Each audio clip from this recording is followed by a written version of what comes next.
È stato lo stratega del mercato del Cagliari dello scudetto, a lungo presidente regionale del CONI, riferimento principale del comitato organizzatore a Cagliari del Mondiale di Calcio 90, attuale presidente del Golfo Ismolas e componente del consiglio di amministrazione del Cagliari Calcio. Andrea Rica è protagonista della storia dello sport in Sardegna.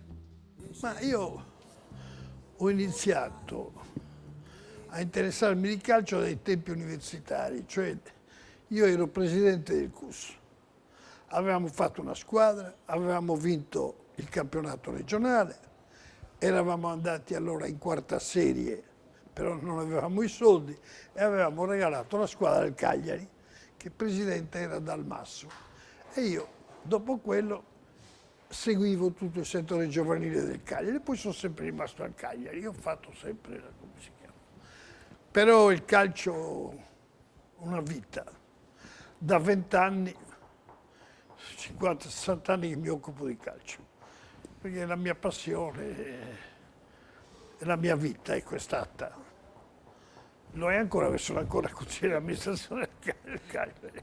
Lei ha vissuto gli anni più belli della storia del Cagliari Beh, sì. e l'ha vissuti da protagonista. Figurava essere vicepresidente, ma era soprattutto l'uomo di mercato, colui che aveva Sì, sì. trovato tutti quei calciatori che poi in Serie A hanno fatto la fortuna del Cagliari. Sì, lì è bello anche perché devo dire che avevo un presidente che era l'onorevole Corrias, il quale, non so, preso il buon insieme e mi ha detto chi è? Cioè, ti lasciava fare quello che volevi, era una fiducia enorme, quindi eravamo molto d'accordo. Un uomo eccezionale che dava veramente la carica e la fiducia. E con questo, pezzo per pezzo, abbiamo fatto in un paio d'anni una grande squadra. Tant'è vero che abbiamo mandato 6 in nazionale in Messico e se Nenè fosse stato bianco ne mandavamo 7. Io lo so perché tu la fede non hai, ma se tu lo vorrai, crederai. Non devi odiare il sole perché tu non puoi vederlo, ma c'è, ora splende su di noi, su di noi. Dal castello del silenzio egli vede anche te e già sento. Qual era la ricetta? Ma non lo so, fortuna devo dire, perché nel calcio ci vuole fortuna. Io una, avevo una persona molto in gamba, era un ufficiale dei carabinieri, si chiamava Vittali, era quello che aveva ammazzato Cimino, poi è diventato, il quale era un giocatore di calcio, dilettante, il quale girava sempre in Lombardia, Piemonte, nel Varesotto. Fu il primo che mi segnalò Riva. Poi lui mi segnalava i giocatori e gli dicevo vai a vederlo. È bravissimo nel vedere i giocatori.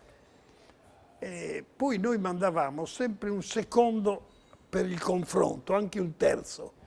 Quindi non so, c'era per esempio, ce l'aveva segnalato lui, poi ci aveva mandato Gianni Sulis allora. Quasi tutti i giocatori ce l'aveva segnalati. E piano piano abbiamo combinato, comprato, poi avevamo degli allenatori, gente molto alla mano, come Silvestri, come Scoppigno. Era un periodo molto bello, dove a Cagliari venivano tutti correndo. Cagliari era una bella piazza, i risultati ci confortavano perché i risultati migliori potevamo non averne. Eravamo chiamati anche, mi ricordo che Tortora in una trasmissione ci chiamò la squadra simpatia. Era una squadra in fondo che era molto simpatica e la soddisfazione più bella fu quando noi l'anno scorso avevamo battuto tanto la Lazio che la Roma a Roma ed il pubblico in piedi ad applaudirci. Questa è stata la cosa più bella. Squadra simpatia costruita con meno soldi, chiaramente, delle grandi. Beh sì, perché noi le compravamo, allora si poteva. Io per esempio, ne so, ne comprai il 25%. E Longo, non so se vi ricorda Longo fu una scommessa. Alla Juventus dicevano, se noi riusciamo a tesserarlo, loro non riuscivano a tesserarlo italiano, tanto che non giocava, se noi riusciamo a tesserarlo italiano, magari da dilettante, me lo regalate, tanto voi non l'avete fatto niente, va bene, ve lo regaliamo, e l'abbiamo regalato. Per mezzo di, mi ricordo, l'onorevole Segni ci aiutò molto perché gli facciamo fare il servizio militare e poi divenne italiano. E anche Longo fu... insomma, avevamo fatto tanti bei giocatori in quel periodo. E poi tutti innamorati della loro squadra, innamorati della Sardegna, tanto che il 50-60% vivono ancora in Sardegna. E lui sa che lo vedrai solo con gli occhi miei ed il mondo la sua luce e riavrai. Ottavo, ottavo, ottavo, oh, questo è il primo segno che dà la tua fede nel Signore, nel Signore, nel Signore.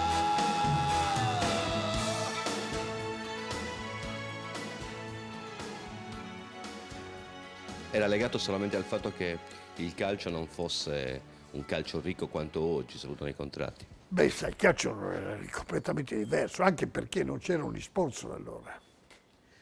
Là, chi ha rovinato, non rovinato, io forse rovinato è un termine sbagliato, ma chi ha cambiato sono gli sponsor. Io mi ricordo che Franchi un giorno, del quale io ero molto amico, mi disse, il giorno che comincia a mettere le scritte sulle maglie è finito il calcio. Ecco, per dire come la pensava.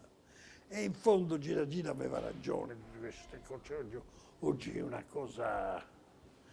È direttore tecnico, è direttore amministrativo, è procuratore, insomma, noi, quando noi abbiamo fatto quegli anni bellissimi, che io mi ricordo erano 4 anni belli, uno scudetto, 2 secondi posto, un terzo posto, cioè c'ero io che mi interessavo per la squadra, quindi di tutto. Non avevamo procuratori, non avevamo direttori commerciali, io li chiamo direttori commerciali questi perché non saprei come chiamarli, perché le cose... Oggi, insomma, oggi guardare i bilanci, io li vedo ogni tanto perché vado in Lega, io sono stato presidente del calcio nella scuola, sono stato nel settore giovanile, sono stato consigliere del centro di Coverciano, cioè le ho fatte tutte le cose della federazione di calcio, ma guardare i bilanci, guardare ciò che avviene nella società a me sembrano nei capelli. Le spese, il 50% sono tutte spese delle quali stiamo parlando, esagerato. Incastrano soprattutto le piccole società queste spese. Eh sì, sì. Ora piano piano però vedo che si sta tornando un po' a seguire un po' i settori giovanili, che sono, secondo me, il Cagliari per esempio c'ha un bel settore giovanile, il Cagliari non solo c'ha un bel settore giovanile, ma lo sta rinforzando. E devo dire che noi abbiamo a Cagliari oggi un presidente che lo cura molto, un presidente che secondo me è il miglior presidente che ha avuto il Cagliari. Perché insomma questo signore, col suo carattere e con le sue bizzarrie, eccetera, però insomma è un uomo che ha portato a Cagliari. Io apro la televisione e vedo quello era del Cagliari, cioè ha portato a Cagliari un sacco di giocatori, di allenatori. E devo dire che veramente Secondo me è un gran presidente, un acume tattico eccezionale come si chiama. C'ha le sue bizzarrie, quelle che ci vogliono, però quanti anni è presidente? Massimo è presidente dal 90, dal 91, 90-90. Sì. Io me lo ricordo perché sono io là. E quindi è la squadra in Serie A con un bilancio perfetto. E le altre?